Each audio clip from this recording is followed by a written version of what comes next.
안녕하세요, 여러분. 디딤 영상 네 번째 시간입니다. 오늘은 환율의 변동과 손익에 대해서 알아볼 거예요. 환율의 변동에 따른 손익을 제대로 계산할 수 있어야 여러분들이 경제 수학을 배웠다라고 할 수 있겠죠. 그래서 아주 간단한 상황부터 조금 복잡한 상황까지 한번 이야기를 해보도록 할게요.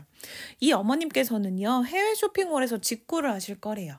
그래서 이 학생한테 필요한 게 있는지 물어보셨고, 이 친구는 새 운동화가 갖고 싶다고 했어요. 그래서 어머님께서 운동화 가격을 검색해 보셨더니 100달러라는 걸 확인하셨습니다. 그리고 오늘의 원달러 환율도 확인했는데 1달러당 1,100원이라는 걸 확인하셨어요. 며칠이 지났습니다. 근데 원달러 환율이 1,200원으로 바뀐 거예요. 어머님께서 뭐라고 얘기하셨냐면 지난번에 구매하길 정말 잘했네 라고 하셨어요.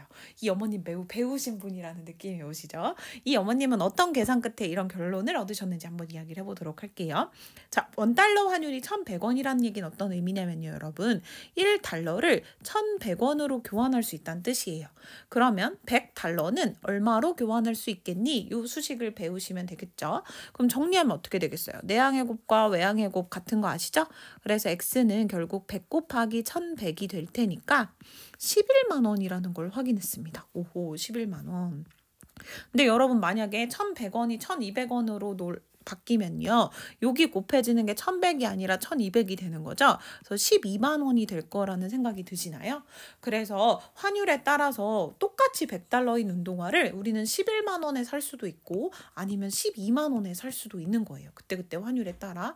지금은 아마 14만 5천 원 정도 될 것 같아요. 굉장히 비싸죠. 그래서 환율이 어떨 때 사느냐에 따라 우리가 지불해야 되는 원화의 가치가 달라지는 걸 확인할 수 있고요. 어머님은 환율이 낮을 때 구매하길 정말 잘했다라고 이야기를 하신 배운 분이었습니다. 그러면 우리 지금 좀 전에 한 얘기가 여기 있어요. 환율이 1,100원일 때 운동화 가격은 11만 원, 환율이 1,200원일 때 운동화 가격은 12만 원. 그래서 환율에 따라 동일한 운동화를 10,000원을 더 주고 구매할 수도 있었다. 그래서 이와 같이 상품 가격이 외국 통화로 표기된 경우에는 환율의 영향을 받음으로 원화의 지불 금액이 달라질 수 있다라는 게 가장 기본적인 내용입니다. 어렵지 않죠? 그러면 우리 조금 더 나가보도록 하겠습니다.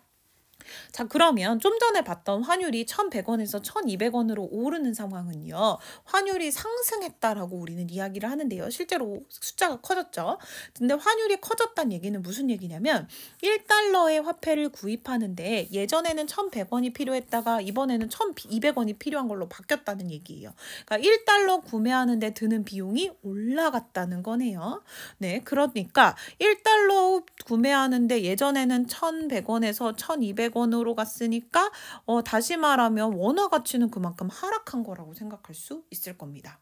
반대로 환율이 1,100원에서 1,000원으로 내려갔다는 얘기는요. 환율이 하락했다라고 얘기를 하고 1달러를 구입하는데 기존에는 1,100원이 들었던 것이 이제는 1,000원만 내면 되기 때문에 그만큼 원화 가치는 상승한 거라고 생각할 수 있어요. 무슨 말인지 아시겠죠? 예를 들어 1달러 1,100원인 게 완전 기준이었다고 생각해 볼게요. 그중에 1달러 구매하는데 드는 비용이 만약에 올라간다는 얘기는 환율이 상승했다고 이야기하고 이 환율이 상승했다는 거는 동일한 1달러를 구매하는데 드는 비용이 늘어난 거기 때문에 원화 가치로는 하락했다고 얘기할 수 있고요. 환율이 1,100원인 것에서 1,000원으로 변했다고 하면 이것은 환율이 하락했다고 이야기를 하고요. 동일한 1달러를 구매하는데 드는 비용이 1,100원에서 1,000원으로 낮아진 거니까 원화 가치로는 상승했다고 이야기할 수 있을 겁니다. 무슨 말인지 이해하셨죠? 그럼 다시 한번 정리를 해보도록 하겠습니다. 그럼 이렇게 환율이 변동이 된다는 건요. 기업의 손익에 영향을 줄까요? 안 줄까요? 매우 큰 영향을 줍니다. 매우 큰 영향을 줘요. 만약에 환율이 상승했어요.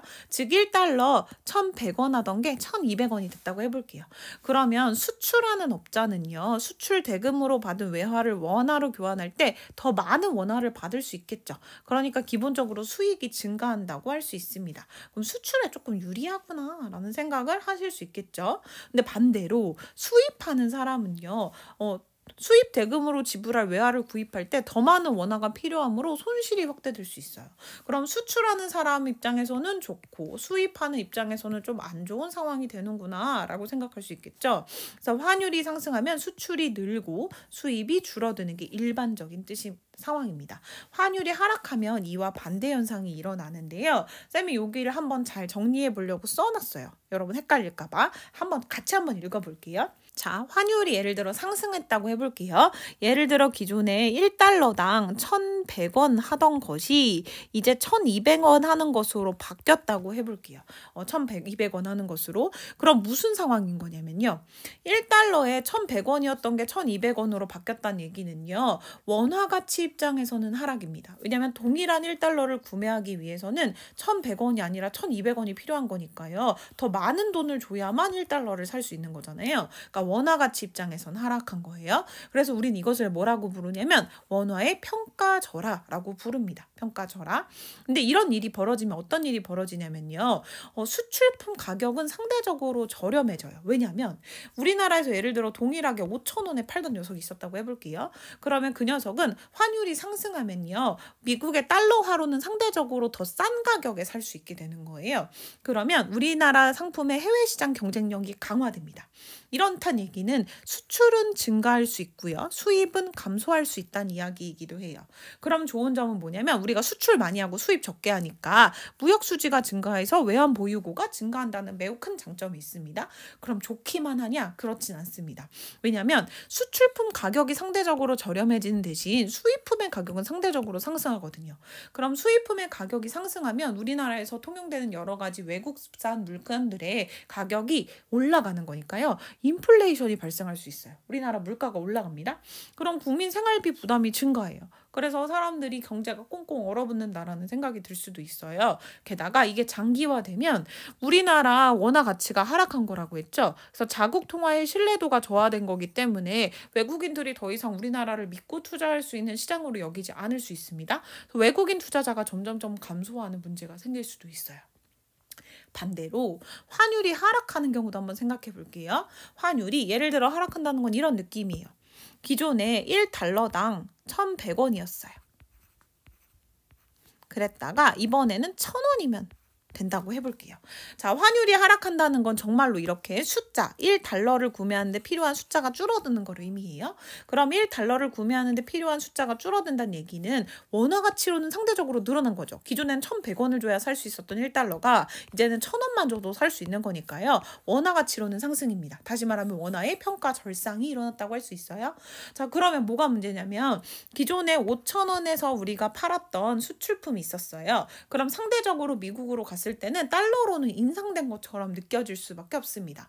왜냐하면 동일한 돈 교환 비율을 생각했을 때 우리가 더 적은 돈을 내고 달러를 살 수 있다는 얘기는 그들은 더 많은 돈을 내야 원화를 살 수 있다는 얘기잖아요. 그래서 수출품 가격이 상대적으로 인상됐다고 할 수 있고요. 그렇다면 해외의 경쟁력이 약화됩니다.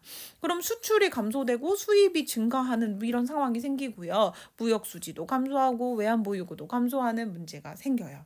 반대로 수입품 입장에서는 어떨까요? 가격이 하락하겠죠.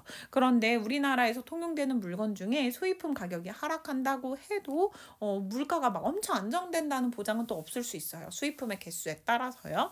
그래서 사실 환율이 상승하고 환율이 하락하고 이런 것들은 좋은 점만 있다거나 나쁜 점만 있다거나 그런 게 아니에요. 오히려 안정적인 수준을 유지하는 게 좋을 수도 있거든요. 최근 들어 우리나라가 정치적인 이슈 등으로 인해서 환율이 굉장히 상승하는 추세에 있었죠. 지금 막 1,450원이 넘을 때도 있어요. 자, 이렇게 환율이 상승됐을 때 우리나라는 어떤 상황에 처해 있느냐? 실제로 물가가 오를 가능성이 매우 높은 상황입니다. 그래서 국민생활비 부담이 좀 높을 수 있고요. 왜 진짜로 우리나라 통화에 대한 신뢰도가 좀 저하돼서 외국인 투자자들이 빠져나가는 문제점이 생기고 있어요. 그래서 실제 문제점과 여러분이 여기서 배운 내용을 좀 비교해서 알아두시면 좋을 것 같다는 생각이 듭니다. 그럼 실제로요, 우리가 계산을 통해서 어떻게 알아볼 수 있는지 여기 함께하기 한번 1번 해보도록 할게요. 같이. 자, 환율이 1,150원일 때 1달러짜리 볼펜을 1,200개 수입한대요. 환율이 요만큼 1달러에 1,150원일 때 1,200개를 수입한대요. 그럼 1달러짜리 볼펜이었으니까 한 개가 1,150원이었던 거나 마찬가지인 거죠. 그러면 이 볼펜을 1,200개 수입하는데 드는 금액은요. 일단 만약 그걸 X라고 치면 1,150원짜리를 1,200개 수입한 거나 마찬가지인 거죠. 그래서 이걸 계산하면 여러분 얼마라는 걸 알 수 있냐면 여기 있네요. 138만 원. 네, 138만 원만큼을 우리가 원래 썼었어요. 그런데 이 같은 금액을 쓰고 싶대요. 더 이상 투자할 금액은 없는 거예요. 근데 환율이 1,250원으로 상승했어요. 그러면 수입엔 어떤 영향을 미치는지 한번 보도록 할게요. 우리 138만 원이 있어요. 138만 원이 있는데 그걸로 수입할 수 있는 볼펜의 개수를 구하는 게 목표인 거예요. 그러면 이번에는 그 수입할 수 있는 볼펜의 개수를 Y라고 한번 해보도록 합시다. 그럼 138만 원 이 있는데 우리는 한 개에 이제 1,250원짜리를 사야 되는 거죠. 그래서 이걸 계산하면 되는 거겠죠. 계산하면 여기 나와 있네요. 맞아요. 1,104개. 자, 우리 원래 몇 개 샀었어요? 맞아요. 1,200개 수입할 수 있었는데 지금 몇 개 수입할 수 있어요? 1,104개 살 수 있어요. 그렇다면 좋은 거예요? 안 좋은 거예요? 일단 볼펜을 적게 수입할 수 있으니까 동일한 금액으로 수입이 좀 감소됐다는 느낌이 오시죠? 이게 언제 일어나는 일이라고요? 환율이 상승했을 때요. 우리 아까 여기 정리했던 거 보이세요? 환율이 상승하면 어떤 일이 벌어진다? 수입품 가격이 상대적으로 상승하는 느낌이 일어나는 거고요. 그래서 수입이 감소할 거다라는 이야기를 했었죠. 그게 실제로 계산으로 확인이 되셨으면 다행입니다. 그 다음에 함께하기 2번도 한번 해볼게요. 자, 이거 되게 재밌는데요. 여러분 외국계 기업에 나중에 취직하고 싶은 생각 없으신가요? 그렇다면 여기에 좀 주목하실 필요가 있어요. 자, 일본 기업에 근무하는 진영 씨가 있었어요. 그러니까 우리나라에 있는데 외국계 기업인 거예요. 그래서 월급을 원화로 지급하는 게 아니라 외국계 기업이니까 그 나라 통화로 지급하는 경우가 꽤 있습니다. 예를 들어 일본계 기업이면 엔화로 지급하고 그 다음에 뭐 유럽의 기업이면 유로화로 지급하고 이런 경우가 꽤 있고요. 미국 기업이면 미국 달러로 지급하고 이런 경우가 꽤 있어요. 그래서 진영 씨는 매달 1일에 월급으로 35만 엔을 받는데요. 근데 이번 달 1일에 원 100엔 환율이 1,100원이었고 월 말에는 환율이 상승해가지고 1,200원이 되었다고 해볼게요. 근데 진영 씨는 무엇을 할 생각이냐면 어쨌든 우리나라에서 살고 있으니까 원화로 환전할 생각이에요. 그런데 월 말에 원화로 전부 환전할 때 1일에 환전할 때랑 비교하면 어떤 차이가 있는지를 알아보자는 게 이 문제의 핵심입니다. 그럼 한번 찬찬히 계산을 해볼게요, 여러분. 우리는 100엔에 1,100원인 게 1일의 상황이라는 걸 알 수 있어요. 근데 얼마를 받았어요? 무려 35만 엔. 이만큼을 받았죠. 그럼 진영 씨는 원화로 얼마를 받은 것인가? 이게 1일 기준입니다. 무슨 말인지 아시겠죠? 매달 1일, 5월, 이번 달 1일에 만약에 환전을 했다면 이런 계산식으로 계산을 하시면 돼요. 그래서 이렇게 내항해곱, 외항해곱 같은 거니까 그래서 X는 1,100 곱하기 35만을 100엔으로 나누면 되는 거죠. 이렇게 계산하면 되는 거죠. 그래서 열심히 계산하면 이렇게 나올 거예요. 385만 원을 받았네요. 진영 씨는. 이게 1일에 원화로 환전했을 때의 특징이에요. 그런데 이번에는 지금 어떤 상황이 됐냐면요. 진영 씨는 환율이 변한다는 걸 이용해서요. 말일까지 가지고 있었습니다. 가지고 있었어요. 근데 말일에는 지금 어떤 상황이 된 거냐면 100엔당 원화의 가치가 1,200원이 되었대요. 그럼 똑같이 35만 엔을 받았을 때 진영 씨는 얼마를 얻을 수 있는지가 궁금한 거죠. 그럼 요 수식을 풀면요. Y는 1,200 곱하기 35만 엔 나누기 100. 딱 봐도 늘어났을 거란 생각이 드시죠? 계산을 실제로 해보면 여러분 얼마가 되냐면 420만 원이 돼요. 오호라. 그럼 여러분이 진영 씨라면 1일에 환전을 했을까요? 말일까지 들고 있다가 환전을 했을까요? 만약에 당장 돈이 급한 게 아니라면 환율이 오를 때까지 기다렸다가 환전을 하는 게 더 유리한 상황이라는 걸 확인하실 수 있을 겁니다. 그래서 여러분이 만약에 나중에 외국계 기업에 취업하게 되신다면 이 환율을 잘 고려해서 여러분의 소득을 조금 더 늘릴 수 있는 방향으로 진영 씨 지금 무려 얼마나 늘렸냐면요. 월 초와 비교해서 무려 35만 원이나 증가한 걸 확인할 수 있습니다. 네, 환율만으로요. 대단하죠? 네, 자세한 또 내용은 수업 시간에 더 해보도록 해요. 수고하셨어요. 안녕.